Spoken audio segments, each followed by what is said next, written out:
রাজ্যের বিভিন্ন প্রান্তে নেশা সামগ্রী উদ্ধার হলেও উত্তর জেলায় তেমন ধরপাকড়ের খবর নেই। তবে নেশা সামগ্রী প্রবেশের করিডোর যে উত্তর জেলা তা কারোরই অজানা নয়। আর এই প্রসঙ্গে উত্তর জেলা পুলিশের নিষ্ক্রিয়তার ছবি স্পষ্ট সামনে ফুটে ওঠে। যাই হোক, তবু মঙ্গলবার 200 গ্রাম হেরোইন উদ্ধার করে মান বাঁচালো ধর্মনগর থানার পুলিশ। ধর্মনগর থানার অফিসার ইনচার্জ শীতিকান্ত বর্ধন জানান, এদিন দুপুরে গোপন খবরের ভিত্তিতে কৃষ্ণপুর এলাকায় সাঁড়াশি অভিযান চালিয়ে সন্দেহজনক এক যুবককে আটক করে পুলিশ। পরে তার হাতে থাকা একটি বাজারের ব্যাগে তল্লাশি চালিয়ে 18টি সাবানের বাক্সে মজুদ 18 প্যাকেট হেরোইন উদ্ধার করা হয়। তিনি জানান, উদ্ধারকৃত হেরোইনের ওজন 200 গ্রামের মতো। সাথে আটক করা হয়েছে ইমাম উদ্দিন পিতা খলিল উদ্দিন নামের ওই হেরোইন পাচারকারীকে। তার বাড়ি পানিসাগর থানাধীন রোয়া গ্রাম পঞ্চায়েতের 6 নং ওয়ার্ডে বলে জানা যায়। এই মর্মে স্থানীয় থানায় একটি এনডিপিএস ধারায় মামলা রুজু করে তদন্ত শুরু হয়েছে। খতিয়ে দেখা হচ্ছে এই হেরোইন গন্তব্যস্থল কোথায় ছিল ও পাচারকাণ্ডের সাথে কারা কারা জড়িত রয়েছে। Bureau report, নির্মহল TV. দেখতে পেলাম যে আপনারা এখানে ট্রাকসহ একজনকে আটক করেছেন, সে বিষয়ে জানতে চাইব ঘটনাটা কী হয়েছিল স্যার।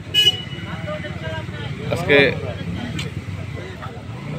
একটা গোপন খবরের ভিত্তিতে আমরা এই কৃষ্ণপুর এলাকাতে আমরা পুলিশ একজনকে ড্রাগস ব্যবসায়ী একজন তাকে আমরা ধরতে সক্ষম হয়েছি এবং তার কাছে একটা ব্যাগ পাওয়া গেছে।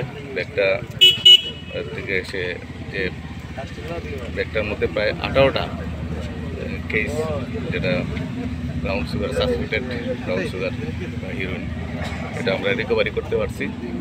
এবং এখানে যার সাথে মার্কটা আসলো সে তাদেরকেও আমরা ধরতে পারছি। এবং টোটাল যেটা 18টা কেসে প্রায় 200 গ্রামের মতো সাসপেক্টেড ব্রাউন সুগার পাওয়া গেছে। এটা আমরা এখন আইনগতভাবে লফুল অ্যাকশন আমরা নিতেছি। এরপর অবশ্যই একটা স্পেসিফিক কেস নেওয়া হইব ধর্মনগর থানাতে এবং তার এগেনস্টে আমরা আইনগত ব্যবস্থা নিচ্ছি। পাশাপাশি তার সাথে এই ব্যবসার সাথে কে কে জড়িত আছে এটাও আমরা খতিয়ে দেখার জন্য এবং আমরা বাইর করতে পারি কিনা আমরা চেষ্টা করতেছি এবং কার কাছে বেচতে আসলে এবং কার কাছ থেকে আনছি এইগুলো আমরা অবশ্যই আমরা তাকে পুলিশ রিমান্ডে অবশ্যই আমরা তাকে নিয়ে এসে বার করার চেষ্টা করতেছি।